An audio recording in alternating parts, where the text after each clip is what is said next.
welcome to the LOGSTAT, the Army's premier podcast on all things sustainment, where we analyze new developments, discuss current trends, and forge the path ahead for the next generation of sustainment soldiers.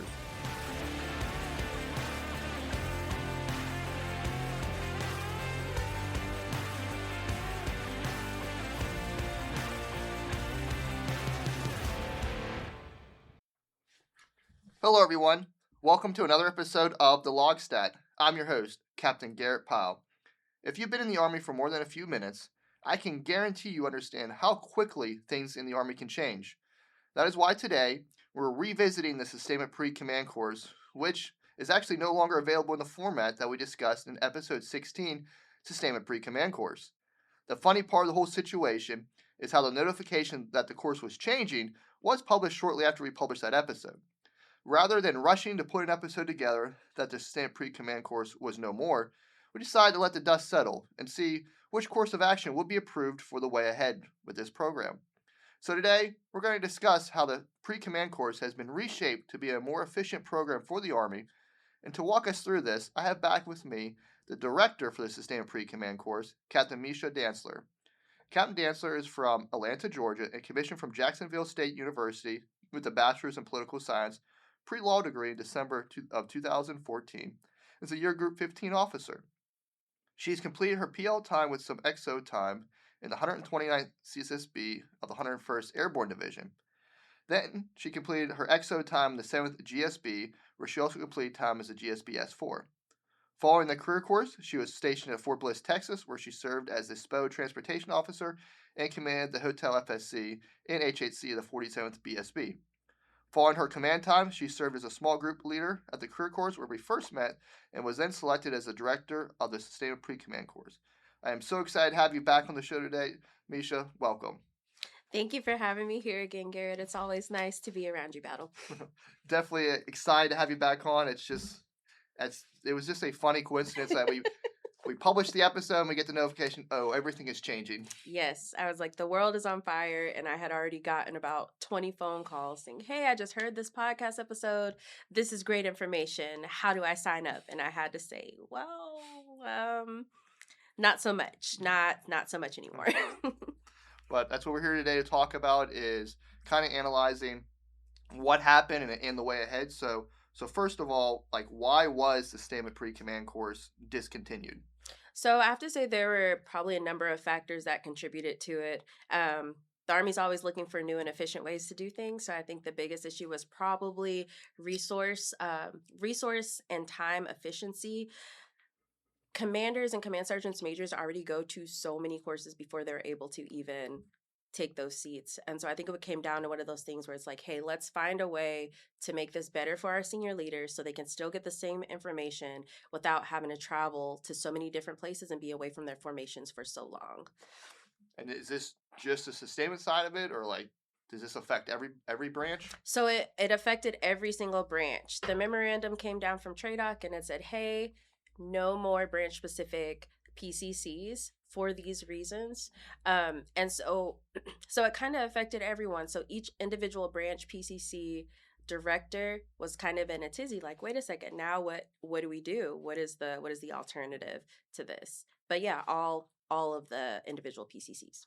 Yeah, because you went from, it was a whole week? A whole week, 40-hour course. So we went from a 40-hour course to, hey, no more. Figure this out. So then what is this new design for PCC now? Okay, so the new design for PCC, so for sustainment specifically, I'll say we have 3 LOEs. I can't speak on how everyone else is tackling it. The one thing that is the same amongst all of the PCCs is the branch breakout day at Fort Leavenworth. So commanders, command sergeants, majors, they go to Leavenworth for 2 to 3 weeks. There's some courses that they have to take there prior to command, but they're specific PCC. Now, each individual branch has a breakout day on the second Monday of any of the 7 PCCs that take place at Fort Leavenworth. So that's a 4-hour BOI that will happen, and it'll be branch specific. Whoever probably from their Center of Excellence will come out and give those briefs. I know for us, for 26-01, We had intended to send Major General Donahue and all of our commandants out to Fort Leavenworth to be able to do that branch breakout day brief. But with, of course, with the government shutdown and us not being able to attend that 26-01 going away, we look forward to 26-02, where we'll send our CASCOM commander and whatever commandants from Fort Lee that are able to go and support that effort to make sure that those senior leaders are getting the best 4 hours of education that they can in replacement of that 40 hours.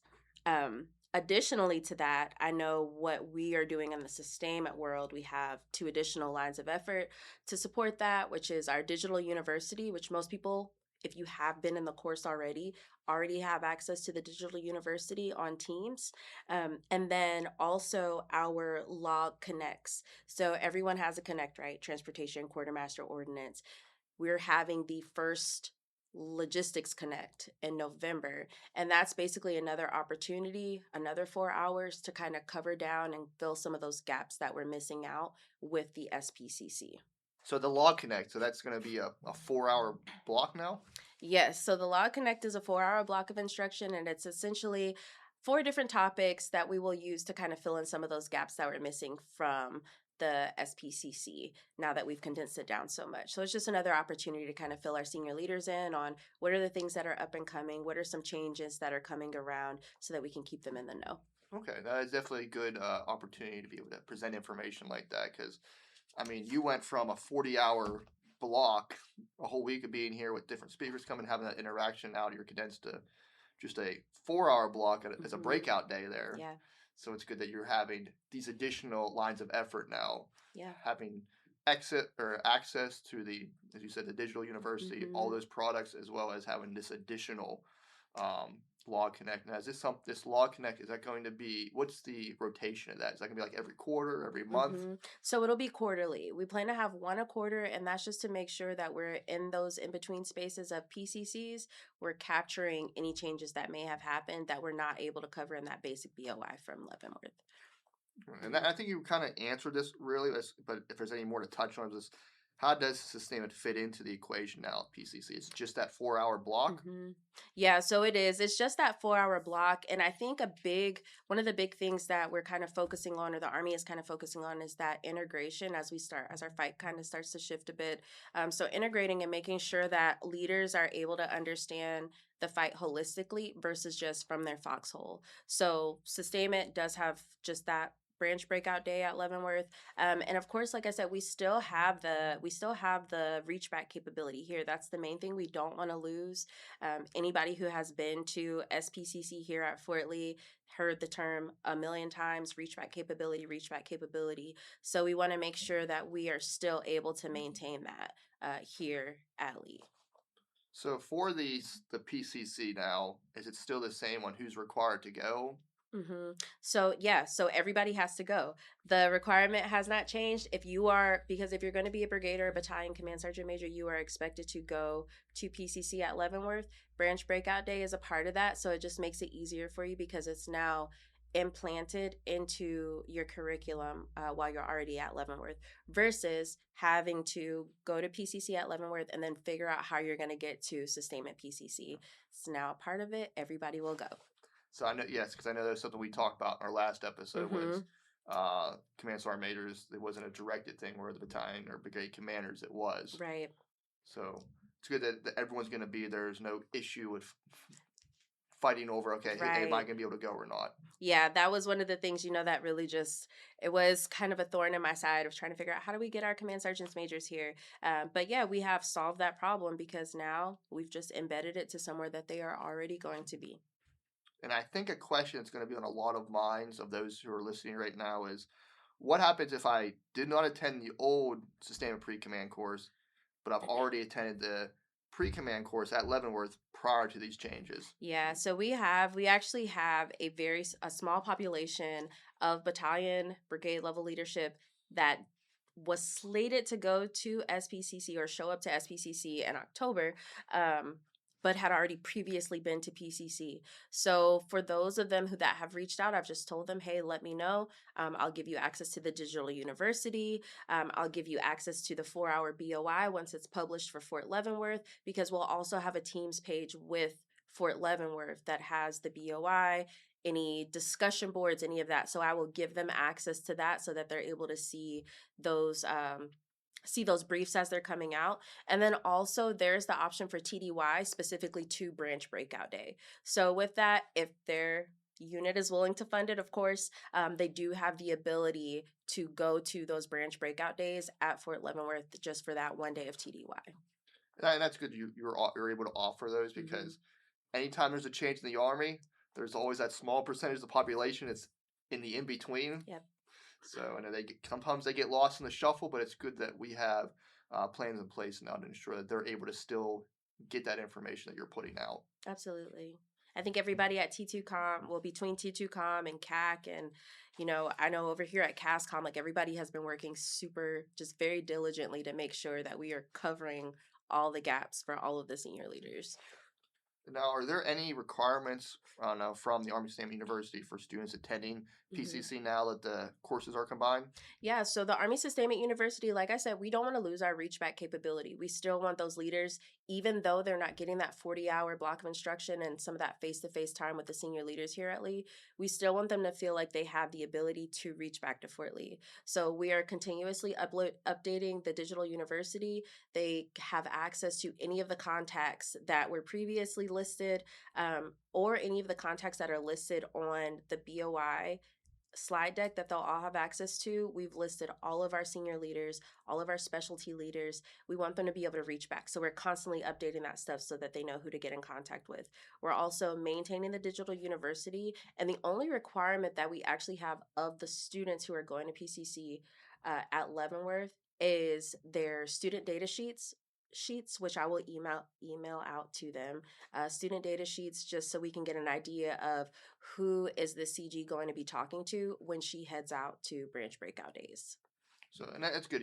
The team here is still involved with it and continuously keeping that information up to date because, we have this great product in Digital University. We don't want it to just become out of date. Right. Because we all know how quickly that can happen. Yep. Every day things are going out of date. So we've got very involved people, FCD, TID, just every entity who is here at CASCOM that is able to support is just continuously updating that stuff. We also have people on the outposts that are working to submit slides and to make changes. We've got our EOD guys who are updating their slides and making sure that we're able to let the EOD officers know what changes are coming. We've got our National Guard. And of course, we're still getting those information from the CTCs so that we can make sure these command teams can see in real time what is the data that is coming out of the CTC rotations for them. Nice. Now, I know you've been in the thick of all this right now. Do you foresee any additional changes to the program in the near future?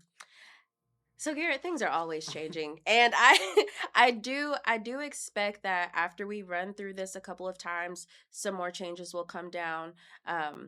But right now, I think the only change that I know specifically of is the way that I run the digital university, because right now it's still run on the Teams page. What we're working to do at ASU is move that digital university onto the actual ASU website and make it interactive, create some videos, create some podcasts, just make it an interactive, more modern type of digital repository. So. Yeah, I think that'd be very good. Increases the access for people, be able to continue to share that information because that's the biggest thing. Like with here on our podcast is like you don't want information and knowledge to exist in a vacuum. Right. Which is why I'm glad we're able to sit here and do this again today. Yeah, get that information out there. So I know this has been a quick episode, just be able to really tell the community what happened, why it happened, just give them the updates on things. Is there anything that we missed today that you would like to highlight when it comes to the pre-command course or the sustainment side of it? Yeah, I think we pretty much covered everything, Garrett. Those are some great questions. I think we covered everything. So just like to kind of summarize it all, we've got those 3 lines of effort. We've got that 4-hour block of instruction at Leavenworth, which is really great. A lot of people's hands have been on that, and we've been working on that for the past few weeks. Then we've got our digital university, and we've got those quarterly log connects to kind of keep our information in real time. So that, I think we covered pretty much everything. Perfect. Well, thank you very much for especially summarizing that for the audience and just giving them a good idea of what to expect now. And of course, as always, any good advice you have for the sustainment community out I there? think I still have the same advice, and I think just you see it as much as I do being over here at CASCOM. Things are changing so much.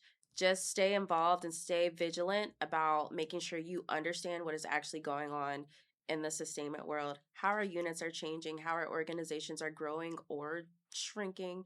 But just make sure that you stay ahead of that so you're not caught outside of the know.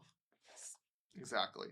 And just this has been an amazing conversation today. I'm just glad we were able to have the opportunity to come in and talk about this. Like I said at the beginning, I didn't want to do this too quickly, just because we didn't know exactly what the program was going to look like. And I want to make sure we provide the community with the most up-to-date information with the way ahead.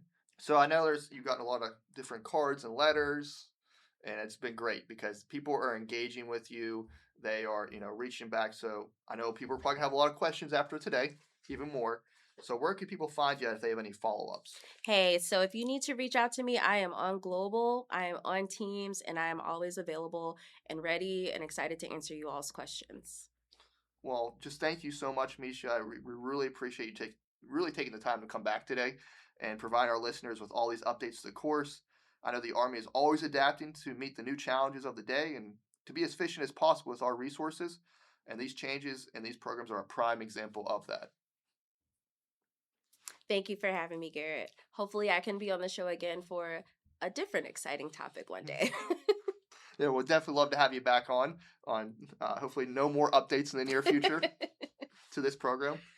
But today's episode definitely highlights how quickly programs and information can change. Thus, the goal of the LOGSTAT is to always provide you with the most up-to-date, cutting-edge information to increase the lethality of each and every one of us. And we strive every day to meet this goal. But as all we have today, folks, as always, sustainment leaders start here. See you next time.